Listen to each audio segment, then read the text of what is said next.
সালাম আলাইকুম দর্শকবৃন্দ। প্রত্যেকটা দেশে কিছু কিছু মানুষ আছে, তাগো ভিতরে মানে একটা রাজাকারী রাজাকারী একটা ভাব থাকে। কিছুদিন আগে এক রাজাকার মারা গেছে ইরানের। সে মারা যাওয়ার আগে তার এক ফেসবুকে তিনি স্ট্যাটাস দিছে যে ইরানের উপরে তার কথায় নাকি হামলা চালাতে হবে। এটা অবশ্য সামাজিক যোগাযোগ মাধ্যমে ভাইরাল হয়েছে।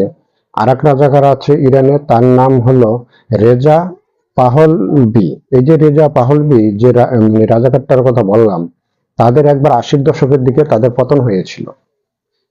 তিনি মার্কিন যুক্তরাষ্ট্রের সাথে মানে ভালোই বড়সড় ভাবে শক্তভাবে তিনি হাত মিলিয়েছেন এবং তার কথায় আবার নাকি ইরানের উপরে হামলা চালাবে। এখন এই যে রেজা পাহলবি যার কথা বললাম, সে ইরানের ভিতরে মানে সবচেয়ে বড় একটা রাজাকার। মানে ক্ষমতায় আসার জন্য মানুষের ভিতরে কতটা অমানুষ অমানুষ বসবাস করলে, মানুষের ভিতরে কতটা মানে খারাপ মানুষ বসবাস করলে এরকম জঘন্যতম সিদ্ধান্ত নিতে পারে যে সে নিজে ইরানের প্রেসিডেন্ট হওয়ার জন্য, রেজা পাহলভি সে ইরানের প্রেসিডেন্ট হওয়ার জন্য ইরান দেশটাকে সে ধ্বংস করে দেওয়ার জন্য সে মার্কিন প্রেসিডেন্টকে ইরানের উপরে হামলা চালাতে বলে। অর্থাৎ ইরান ধ্বংস হয়ে যাওয়ার পরে সে ইরানের প্রেসিডেন্ট হবে। কি ধরনের নিষ্ঠুরতা, কি ধরনের জঘন্যতম মন মানসিকতা থাকলে এই ধরনের নেতা হওয়া যায়, তাও ইরানের মতো দেশে। আচ্ছা, মার্কিন যুক্তরাষ্ট্র, কথার কথা যে মার্কিন যুক্তরাষ্ট্র ইরানের উপরে হামলা করলই, কিন্তু হামলা করার পরে ওই রেজা পাহলভি ওই রাজাকারদের যে ইরানের প্রেসিডেন্ট বানাবে ইরানের জনগণ, এটার কোনো গ্যারান্টি আছে? কারণ একটা দেশ ধ্বংস করে দিয়ে কখনো ওই দেশের প্রধানমন্ত্রী বা প্রেসিডেন্ট হওয়া যায়? ইরানের জনগণ তো ভোট দিবে না। আবার আমেরিকা যে আর ওই দেশের প্রেসিডেন্ট হিসেবে বসাবে, তাও তো বসাবে না।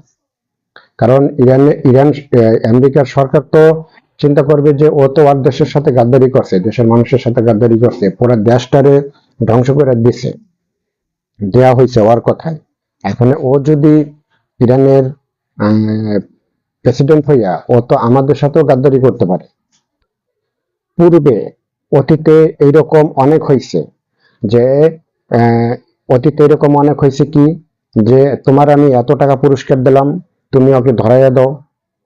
হ্যাঁ, ধরাই দিলাম।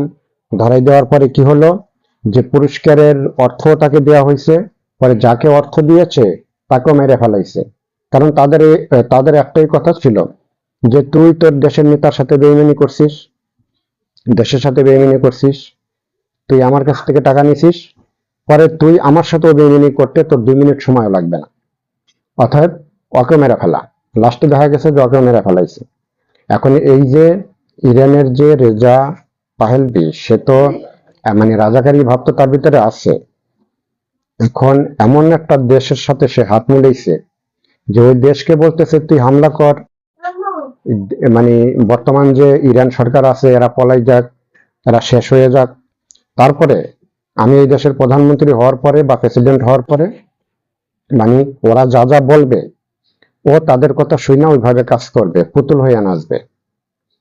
তো আমি এই জন্যই বললাম যে একটা মানুষের ভিতরে কতটা অমানুষ বসবাস করলে, কতটা শয়তান বসবাস করলে মানে সে এই ধরনের কথা বলতে পারে, যে একটা দেশের উপরে হামলা চালানোর জন্য সে বলতে পারে। এবং একটা রাজাকার কিছুদিন আগে মারাও গেছে। সে মারা যাওয়ার আগে একটা স্ট্যাটাস দিয়ে গেছে ইরানের উপরে হামলা চালানোর জন্য। ইরানের এখানে কিছু ভুল আছে, তাদের রাজনীতিতে কিছু ভুল বর্তমান সরকারের থাকতে পারে।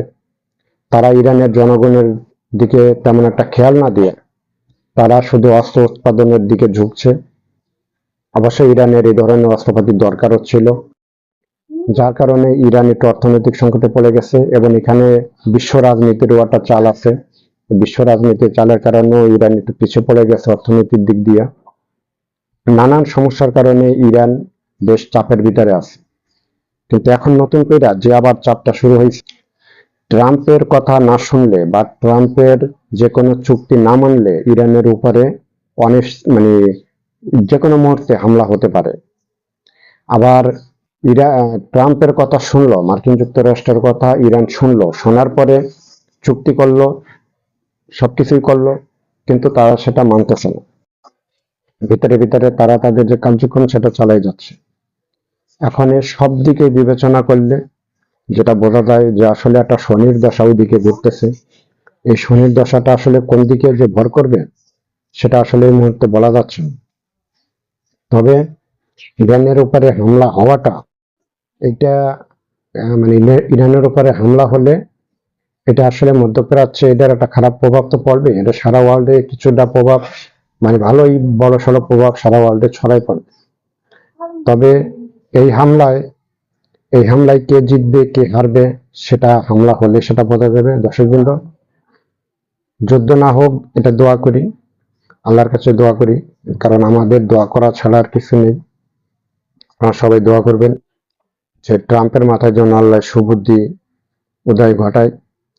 সবাই ভালো থাকবেন, সুস্থ থাকবেন। আসসালামু আলাইকুম।